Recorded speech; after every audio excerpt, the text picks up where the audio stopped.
కాంగ్రెస్ సర్కార్ రైతులను పట్టించుకోవడం లేదన్నారు బీఆర్ఎస్ నేతలు. సన్నవడ్లకు బోనస్ ఇవ్వడంలో కాంగ్రెస్ ప్రభుత్వం విఫలమైందని అన్నారు. జగిత్యాలలో బీఆర్ఎస్ భారీ బహిరంగ సభ ఏర్పాటు చేసింది. ఈ సభలో కేసీఆర్ సమక్షంలో మాజీ మంత్రి జీవన్ రెడ్డి గులాబీ కండువా కప్పుకోనున్నారు. తెలంగాణ రాష్ట్ర సాధన కోసం పనిచేసిన నాయకులు, కార్యకర్తలు రాష్ట్ర అభివృద్ధి కోసం ఒక్కతాటిపైకి రావాలని పిలుపునిచ్చారు కవిత.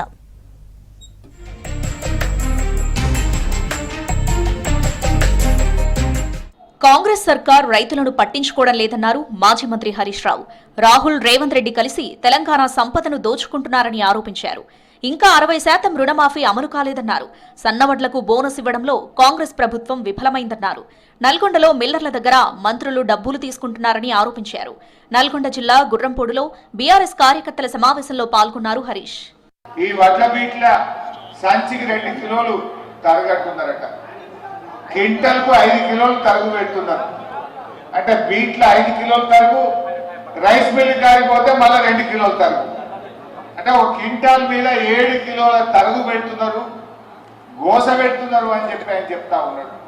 వారం రోజులైంది వడ్లు కొనే దిక్కు లేదు అంటున్నాడు. వడ్లు కొట్టలేరు, కొనుమంటే 5 కిలోలు తరుగు అంటున్నారు. మొన్న ఎస్ఎల్బిసి టనల్ కూలిపోతే కూడా అదేదో టూరిస్ట్ ప్లేస్ పోయినట్టు పొద్దుగాలో మంత్రి, సాయంత్రం మంత్రి. ఆ టనల్లో ఇప్పటికీ కనీసం 100 మీటర్లు కూడా చేయలేదు. మాటలకు ఎక్కువ, చేతలకు తక్కువ.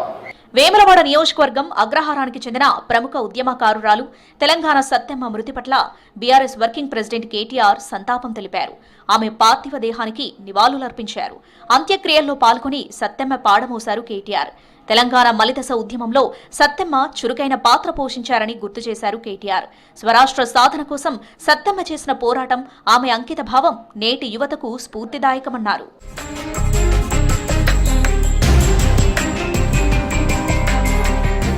కేసీఆర్ బయటకు రావడం లేదని, అసెంబ్లీకి రాలేదని కాంగ్రెస్ నేతలు మాట్లాడడం సరికాదన్నారు మాజీ మంత్రి తలసాని శ్రీనివాస్ యాదవ్. జగిత్యాల సభతో కేసీఆర్ బయటకొస్తుంటే కాంగ్రెస్ నేతల్లో భయం మొదలైందన్నారు. కేసీఆర్ గారు బయటికి రాలేదు, జనాల మధ్యలో రాలేదు, అసెంబ్లీకి రాలేదు అని పదే పదే ముఖ్యమంత్రి గారు, కాంగ్రెస్ పార్టీ నాయకులు మాట్లాడతారు. కేసీఆర్ గారు బయటికి రాగానేమో వణుకు పుడుతుంది. గతంలో ఒక్కసారి బయటకు వస్తే కృష్ణా జలాల ఇష్యూ వారు మాట్లాడిన తర్వాత 10 రోజులు తర్జనా భర్జన పడ్డది ప్రభుత్వం. ఇప్పుడు జగిత్యాలకైనా బయటకు వస్తుందంటే రేపు రైతు భరోసా చేస్తామని, మేడిగడ్డని విజిట్ చేస్తామని ఎందుకు భయపడుతుంది? ప్రజలకు సేవ చేసేందుకు అడ్డంకిగా ఉన్న బూర్జువా పార్టీలను వదిలేసి కొత్త రాజకీయ శక్తిగా రాబోతున్న జాగృతిలో చేరాలని పిలుపునిచ్చారు తెలంగాణ జాగృతి అధ్యక్షురాలు కవిత. బోత్ మాజీ ఎమ్మెల్యే రాథోడ్ బాపురావు తన అనుచరులతో కలిసి తెలంగాణ జాగృతిలో చేరారు. కవిత ఆయనకు కండువా కప్పి జాగృతిలోకి ఆహ్వానించారు.